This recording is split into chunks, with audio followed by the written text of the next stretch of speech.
Hi friends, ഈ metal അതുപോലെ mining മേഖലകളിലൊക്കെയുള്ള സ്റ്റോക്കുകളെ കുറിച്ച് സംസാരിക്കുമ്പോൾ എല്ലാവരും പറയുന്ന ഒരു കാര്യമാണ് അത് ഹൈലി സൈക്ലിക്കൽ സെക്ടർ ആണെന്നത്. അപ്പോൾ എന്താണ് ഈ സൈക്ലിക്കൽ സെക്ടർ, അല്ല എന്താണ് ഈ സൈക്ലിക്കാലിറ്റി? അപ്പോൾ ഒരു എക്കണോമി ബൂം ചെയ്യുന്ന സമയത്ത് നമുക്കറിയാം പല മേഖലകളിലും വൻ ഡിമാൻഡുകളുണ്ടാകും. നിർമ്മാണ മേഖല ഉണരും, ഓട്ടോ സെക്ടറുകൾ ഉണരും, അതുപോലെയുള്ള വലിയ ലക്ഷറി മേഖലകളിലൊക്കെ വൻ ഉണർവുണ്ടാവും. ആ സമയത്ത് സ്വാഭാവികമായിട്ടും അതിന് ആനുപാതികമായ സപ്ലൈ മാർക്കറ്റ് ഇല്ലാതിരിക്കുമ്പോൾ ആ സ്റ്റോക്കുകളുടെ വില ഉയരും.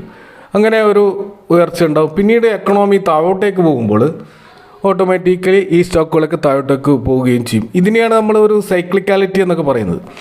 അപ്പോൾ ഇവിടെ ഈ മെറ്റൽ സെക്ടറിലുള്ള ഒരു പ്രശ്നം, അല്ലെ മൈനിങ് മേഖലയുള്ള ഒരു പ്രശ്നം എന്താ വെച്ചാൽ ഈ ഡിമാൻഡ് മുൻകൂട്ടി കണ്ടുകൊണ്ട് ഒരു പ്രൊഡക്ഷൻ കപ്പാസിറ്റി കൂട്ടാൻ കമ്പനികൾക്ക് ആവില്ല. കാരണം ഒരു മൈനിങ് കപ്പാസിറ്റിയിൽ അതിൻ്റെ എക്സ്പാൻഷൻ വളർത്തിക്കൊണ്ടുവന്ന് അതിൻ്റെ പ്രവർത്തനങ്ങൾ തുടങ്ങി അതൊരു ഡെവലപ്പ് സ്റ്റേജിലേക്ക് വരുമ്പോഴേക്ക് കുറേ വർഷങ്ങളെടുക്കും. അപ്പോൾ അതിനിടയിലാണ് ഈ ഡിമാൻഡ് വർദ്ധിക്കുന്നത്. അപ്പോൾ അങ്ങനെ പ്രൈസ് ഹൈക്ക് വൻതോതിൽ ഉയരും. അപ്പോൾ ഒരു പ്രത്യേക കാലഘട്ടത്തിൽ ഈ കമ്മോഡിറ്റികൾക്ക്, അതിപ്പോൾ അയൺ ആകട്ടെ, അയൺ മെറ്റൽസ് ആകട്ടെ, അതേപോലെ സിങ്ക് ആകട്ടെ, അല്ലെങ്കിൽ അലൂമിനിയം ആകട്ടെ, ഏത് കമ്മോഡിറ്റി എടുത്താലും ആ സമയത്ത് ഈ സ്റ്റോക്കുകൾ പറക്കുന്നുണ്ടാവും.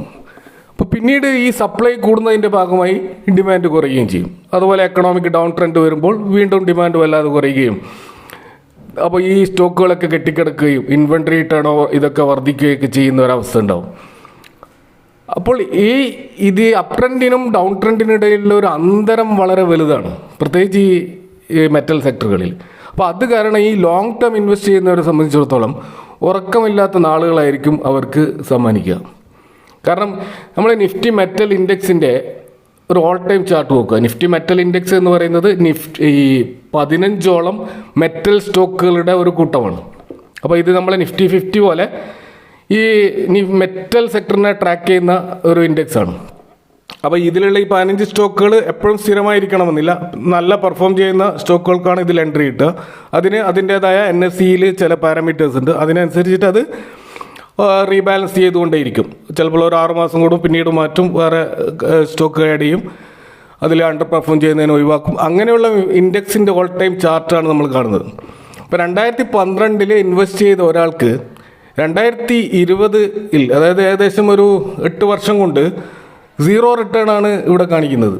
8 വർഷത്തിൽ യാതൊരു റിട്ടേൺ നൽകിയില്ലെന്ന് മാത്രമല്ല, അവർ ഇൻവെസ്റ്റ് ചെയ്ത പണം ഓട്ടോമാറ്റിക്കലി വെൽത്ത് മൊത്തത്തിൽ ഡിസ്ട്രോയ് ചെയ്യപ്പെട്ടു, അത് നശിപ്പിക്കപ്പെട്ടു എന്ന രീതിയിലായിട്ട്. കാരണം ഇൻഫ്ലേഷനുമായിട്ട് ബന്ധപ്പെട്ടിട്ട് നമുക്ക് അതേ എമൗണ്ട് തന്നെ കിട്ടുമ്പോൾ ഓട്ടോമാറ്റിക്കലി നമ്മളെ വെൽത്ത് ഇല്ലാതാവുകയാണ് ചെയ്യുന്നത്.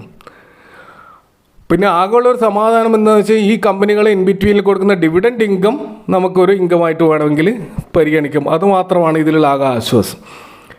എന്നാൽ ഈ സൈക്കിൾ ആരംഭിക്കുമ്പോൾ അത് ആ സമയത്ത് വാങ്ങി ആ സൈക്കിൾ അവസാനിക്കുമ്പോൾ വിൽക്കുകയാണെങ്കിൽ അതൊരു നല്ല ഇൻ്റലിജൻറ്റ് ഇൻവെസ്റ്റ്മെൻ്റ് ആയിരിക്കും. ഇപ്പോൾ ഉദാഹരണത്തിന് ഷോർട്ട് ടേം, മിഡ് ടേം സാധ്യതകൾ മാത്രമേ ഈ സ്റ്റോക്കിൽ നമുക്ക് കാണാൻ കഴിയുള്ളൂ.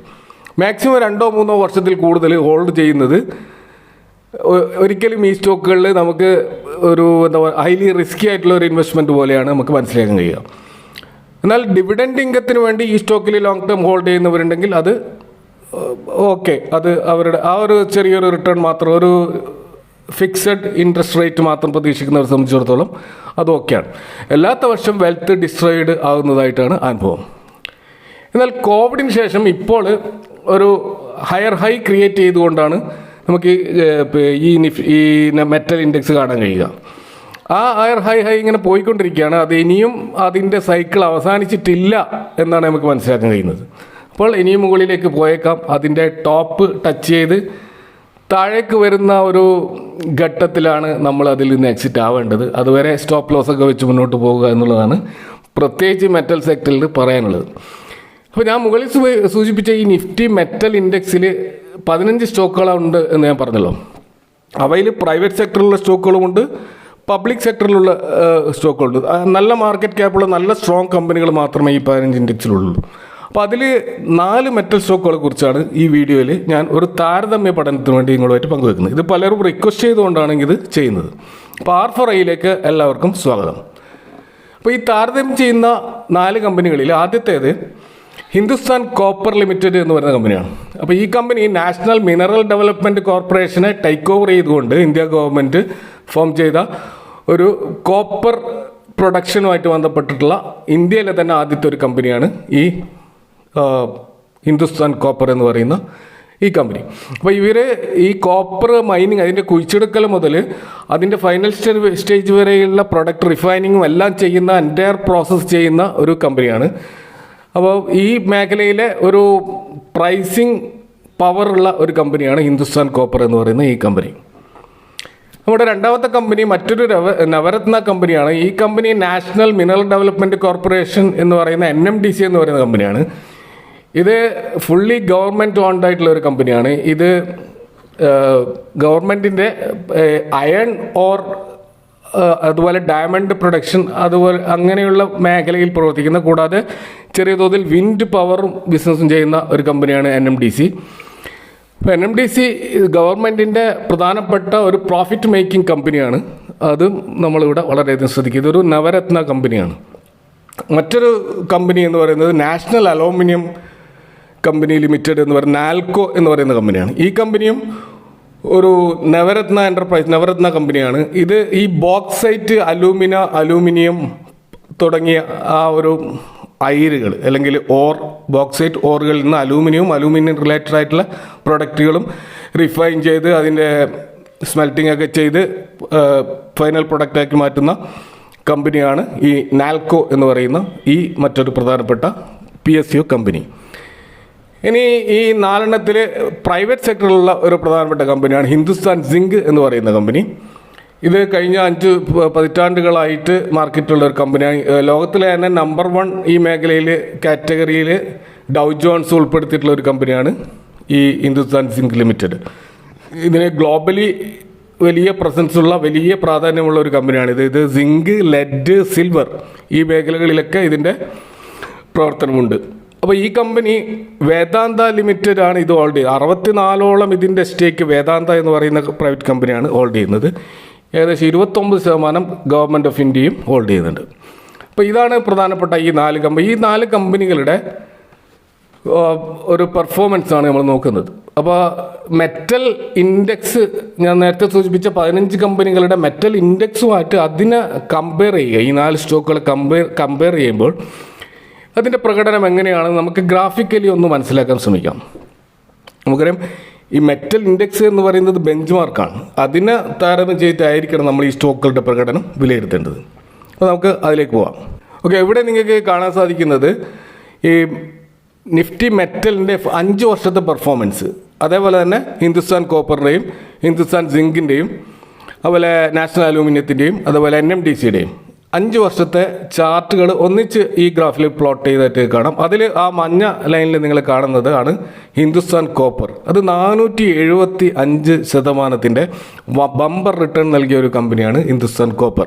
ആക്ച്വലി കഴിഞ്ഞ ഒരു വർഷമായിട്ട് അതിശക്തമായ മുന്നേറ്റമാണ് ഹിന്ദുസ്ഥാൻ കോപ്പർ കാഴ്ചവെച്ചത്. അതിൻ്റെ ഭാഗമായിട്ടാണ് നമുക്ക് ഈ 5 വർഷത്തെ ആ ഒരു റിസൾട്ട് നമുക്ക് കാണാൻ കഴിയുന്നത്. അല്ലാതെ കഴിഞ്ഞ 4 വർഷവും നന്നായിട്ട് പെർഫോം ചെയ്ത ഒരു കമ്പനിയല്ല ഹിന്ദുസ്ഥാൻ കോപ്പർ എന്നുകൂടി നമ്മളിവിടെ മനസ്സിലാക്കണം. ഇനി മറ്റൊന്ന് ഹിന്ദുസ്ഥാൻ സിങ്ക്, അത് 16% ഒരു വളർച്ച മാത്രമാണ് 5 വർഷം കൊണ്ടുണ്ടായത്. നോക്കുക, വളരെ പുവറായിട്ടുള്ളൊരു ഗ്രോത്താണ് നമുക്ക് ഹിന്ദുസ്ഥാൻ സിങ്കിൽ കാണാൻ കഴിയുക. എന്നാൽ നാഷണൽ അലൂമിനിയം കുഴപ്പമില്ല, ഒരു 103% ഒരു ഗ്രോത്ത് കാണിച്ചിട്ടുണ്ട്. അതുപോലെ NMDC 141% ഗ്രോത്തും കാണിച്ചിട്ടുണ്ട്. അപ്പോൾ ഇവിടെ നിഫ്റ്റി മെറ്റലിൻ്റെ ആ ഒരു റിട്ടേൺ ആയിട്ടുള്ള 164% എന്ന ആ ഒരു ബെഞ്ച് മാർക്കിനെ ബീറ്റ് ചെയ്തത് ഹിന്ദുസ്ഥാൻ കോപ്പർ മാത്രമാണ്. അതേസമയം NMDCക്ക് അതിൻ്റെ തൊട്ടടുത്തെത്താൻ പറ്റിയിട്ടുണ്ട്, 141% എത്താൻ പറ്റിയിട്ടുണ്ട്. നാഷണൽ അലൂമിനിയത്തിന് ഏകദേശം 103 വരെ എത്താൻ പറ്റിയിട്ടുണ്ട്. അപ്പോൾ ഈ 3 സ്റ്റോക്കുകൾക്ക് ഇൻവെസ്റ്റ് ചെയ്തവരുടെ പണം 5 വർഷം കൊണ്ട് ഇരട്ടിപ്പിക്കാൻ സാധിച്ചിട്ടുണ്ട്. ഹിന്ദുസ്ഥാൻ കോപ്പറിന് അത് 4 ഇരട്ടിയായിട്ട് വർദ്ധിപ്പിക്കാനും സാധിച്ചിട്ടുണ്ട്. ഇനി നമുക്ക് ഈ കമ്പനികളുടെ കഴിഞ്ഞ ഒരു വർഷത്തെ പെർഫോമൻസ് എങ്ങനെയായിട്ട് നോക്കാം. അവിടെയും നമുക്ക് കാണാൻ കഴിയും ഹിന്ദുസ്ഥാൻ സിങ്ക് വളരെ പുവർ പെർഫോമൻസ് ആണെന്ന് മാത്രമല്ല, -4% ഒരു റിട്ടേൺ ആണ് അത് കൊടുത്തിട്ടുള്ളത്. അതേസമയം ഹിന്ദുസ്ഥാൻ കോപ്പർ ഇവിടെയും 145% ഒരു വമ്പിച്ച റിട്ടേൺ നൽകിയിട്ടുണ്ട്. അതുപോലെ നാഷണൽ അലൂമിനിയം 58%, NMDC 82% റിട്ടേൺ നൽകിയിട്ടുണ്ട്. എന്നാൽ മൊത്തത്തിലുള്ള നിഫ്റ്റി മെറ്റലിൻ്റെ പ്രകടനം അത്ര നല്ലതായിരുന്നില്ല, അത് വെറും 17% മാത്രമാണ്.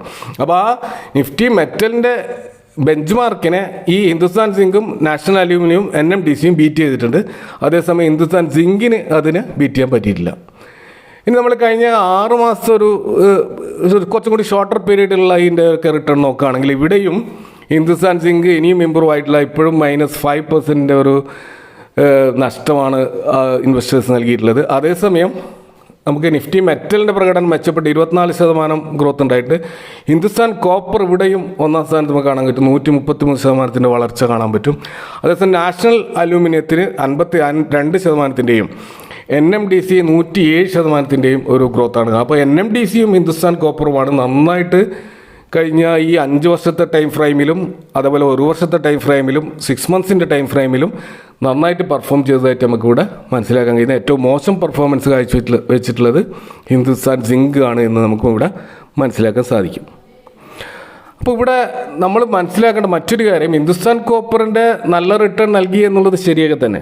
കഴിഞ്ഞ 1-2 വർഷമായിട്ട് ഇത് നന്നായിട്ട് പെർഫോം ചെയ്യുന്നുണ്ട്. അതിൻ്റെ ഒരു കാരണം ഈ കോപ്പർ മേഖലയിലുള്ള ഡിമാൻഡ് വർദ്ധിച്ചതാണ്. അതായത് ചിലി അതുപോലെ പെറു പോലെയുള്ള ലാറ്റിൻ അമേരിക്കൻ രാജ്യങ്ങളിൽ ഈ കോപ്പറിൻ്റെ വൻ ഡിമാൻഡ് വർദ്ധിച്ചതായിട്ടാണ് പറയുന്നത്. ഒന്ന്. രണ്ടാമത്തെ കാരണം ഈ ഇലക്ട്രിക് വെഹിക്കിൾ ആയിട്ട് ബന്ധപ്പെട്ടിട്ട് കോപ്പറിൻ്റെ ഡിമാൻഡ് വർദ്ധിക്കുന്നുണ്ട് എന്നുള്ളതാണ്.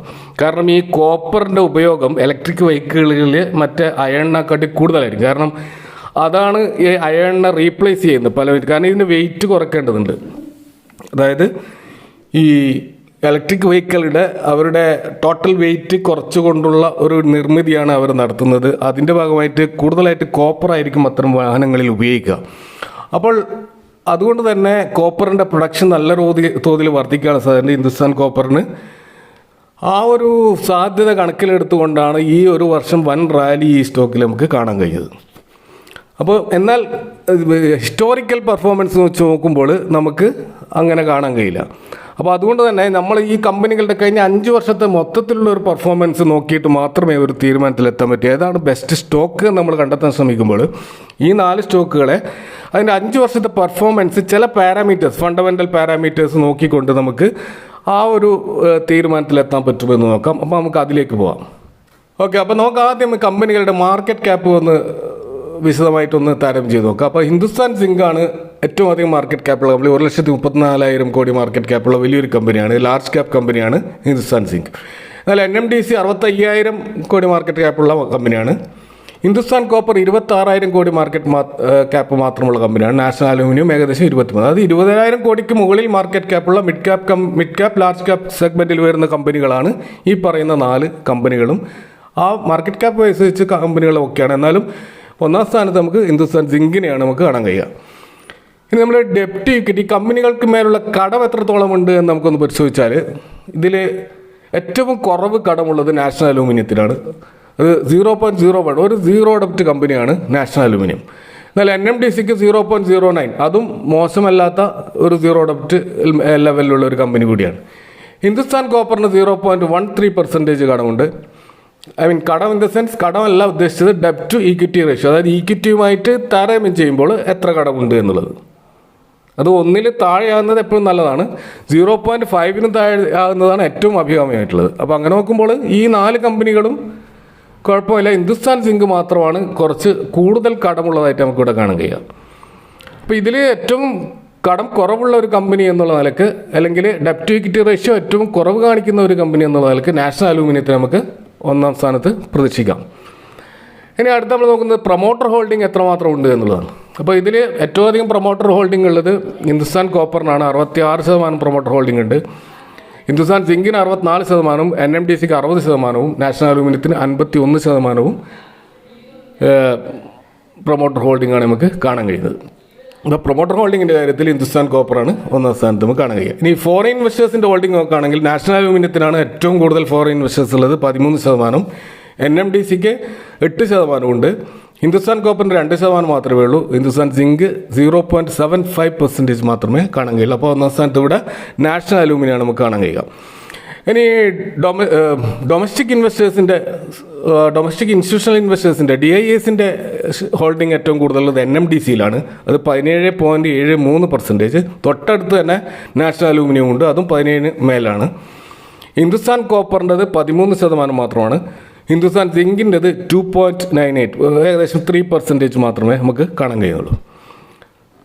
ഇനി അടുത്തത് ഈ വാല്യുവേഷൻ വെച്ച് നോക്കുമ്പോൾ കറണ്ട് മാർക്കറ്റ് പ്രൈസും ബുക്ക് വാല്യൂയും തമ്മിലുള്ള ഒരു റേഷ്യോ നോക്കുകയാണെങ്കിൽ നാഷണൽ അലൂമിനിയമാണ് ഏറ്റവും അണ്ടർ വാല്യൂഡ് ആയിട്ട് നമുക്ക് കാണാൻ കഴിയുക.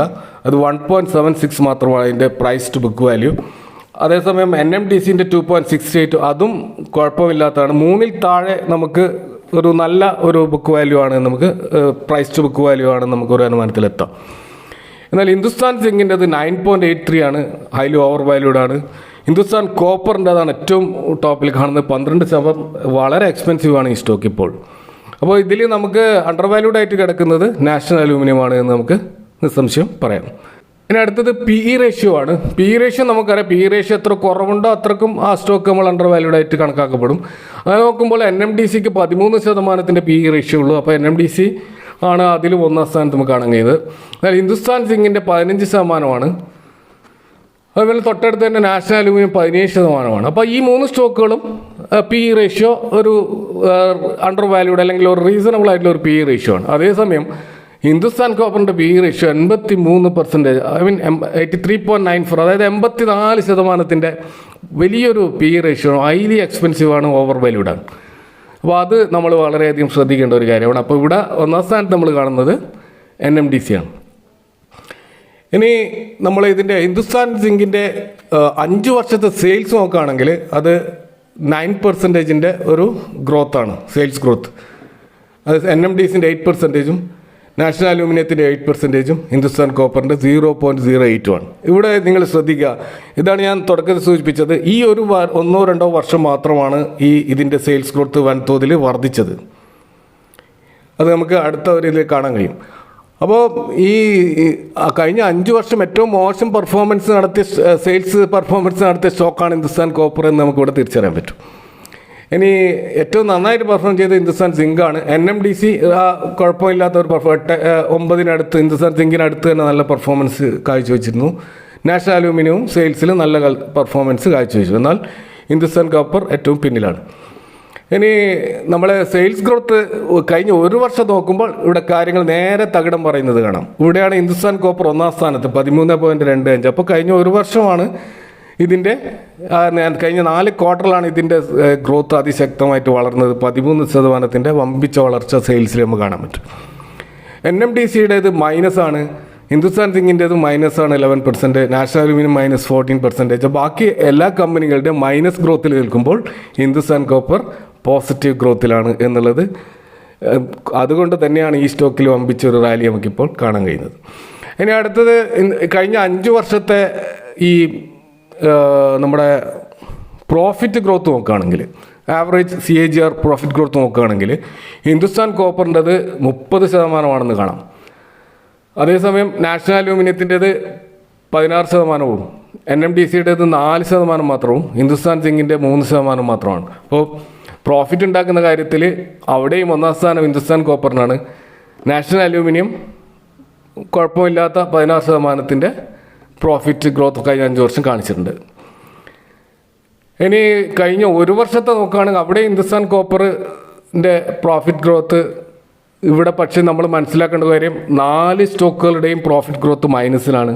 കഴിഞ്ഞ ഒരു വർഷത്തെ റിസഷനും ക്രൂഡ് ഓയിൽ പ്രൈസും പോലെയുള്ള പല ബാഡ് കണ്ടീഷൻസൊക്കെ ഇതിൻ്റെ സെയിൽസിനെ പ്രോഫിറ്റബിലിറ്റിയെ ബാധിച്ചിട്ടുണ്ട്. അതിവിടെ നമുക്ക് വ്യക്തമായിട്ട് കാണാൻ കഴിയും. അപ്പോൾ പക്ഷേ ഇവിടെയും ഏറ്റവും കുറവ് ആ കാര്യത്തിൽ നഷ്ടം വരുത്തി വെച്ചിട്ടുള്ളത് ഹിന്ദുസ്ഥാൻ കോപ്പറാണെന്ന് കാണാം.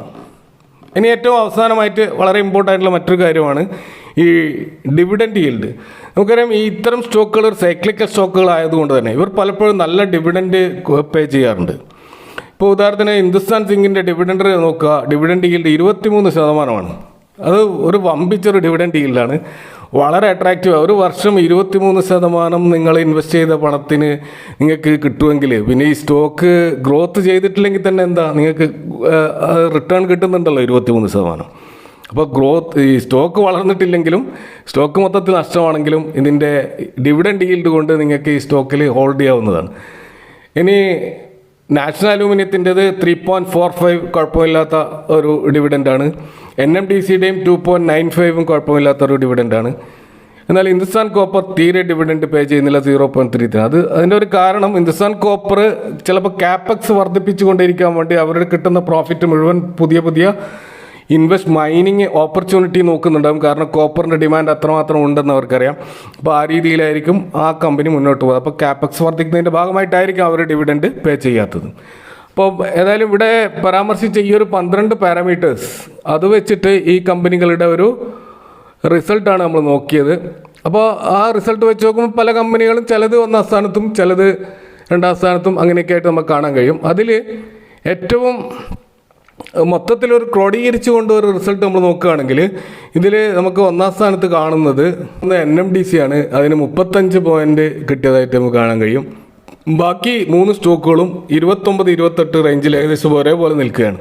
ഈ 12 പാരാമീറ്ററിലും 1ാം സ്ഥാനം കിട്ടിയ സ്റ്റോക്കിന് 4 പോയിന്റും 2ാം സ്ഥാനം കിട്ടിയ സ്റ്റോക്കിന് 3 പോയിന്റും 3ാം സ്ഥാനം കിട്ടിയ സ്റ്റോക്കിന് 2 പോയിന്റും 4ാം സ്ഥാനം കിട്ടിയ സ്റ്റോക്കിന് 1 പോയിന്റും എന്ന രീതിയിലാണ് ഇവിടെ പോയിന്റ് കാൽക്കുലേറ്റ് ചെയ്തത്. അതിൻ്റെ അടിസ്ഥാനത്തിലാണ് ഈ പോയിന്റ് നില. ഈ ഒരു പെർഫോമൻസിൻ്റെ ബേസിൽ പല കാര്യത്തിലും NMDC 2ാം പൊസിഷനിൽ വരുന്നത് കാണാം.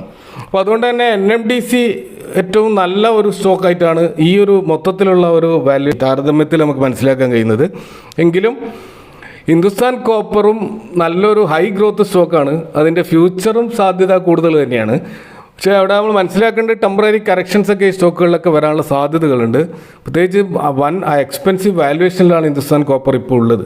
അപ്പോൾ ആ ലെവലിൽ പോയി നമ്മൾ എൻട്രി എടുക്കുക എന്നത് വളരെ ആത്മഹത്യാപരമായ ഒരു നിലപാടായിരിക്കും. അങ്ങനെ എടുക്കുന്നുണ്ടെങ്കിൽ തന്നെ കൃത്യമായ സ്റ്റോപ്പ് ലോസ് നമ്മൾ മെയിൻറ്റെയിൻ ചെയ്യേണ്ടതുണ്ട്. എന്നിട്ട് കൊണ്ട് മാത്രമായിരിക്കണം ഹിന്ദുസ്ഥാൻ കോപ്പറിൽ എൻട്രി എടുക്കേണ്ടത്. ഇത് മാത്രം സൂചിപ്പിച്ചുകൊണ്ട് നിർത്തുന്നു. ഇതുമായി ബന്ധപ്പെട്ട നിങ്ങളുടെ സംശയങ്ങളെ അഭിപ്രായങ്ങൾ അറിയിക്കുക. Thank you for watching. See you next time with another video.